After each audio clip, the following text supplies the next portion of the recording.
Tottenham fans have been assured the empty seats in the first match at their new stadium will be filled in future games amid suggestions they would never be used. Tickets for the opening match against Crystal Palace were completely sold out, with thousands left disappointed they could not get a seat.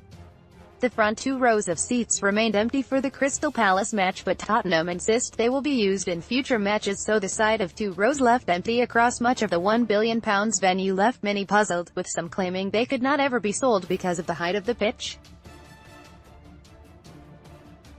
There were also raised eyebrows that the official attendance for the match was 59,215, well under the 62,062 capacity for a match that was a complete sellout. And it led some to speculate that ticket reselling sites had bought them in bulk and denied true fans the chance to attend. But Sunsport has learnt that the only reason for the blank rows was because Spurs had to hold some back because they were unsure what space would be needed for operational and broadcast needs. The club effectively went into the Palace game blind in terms of what was needed to ensure stewarding and television needs were met.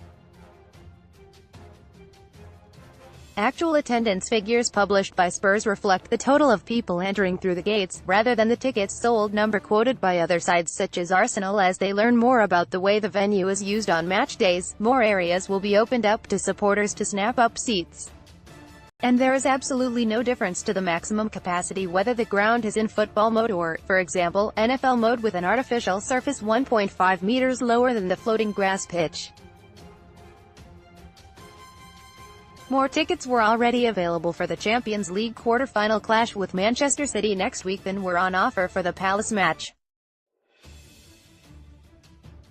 And because the advertising signage is up to modern specs, Tottenham do not need to leave empty rows of seats for European matches as sometimes happens at other clubs. And by the time Huddersfield visit the new stadium in the Premier League on April 13, the working capacity will be far closer to the maximum.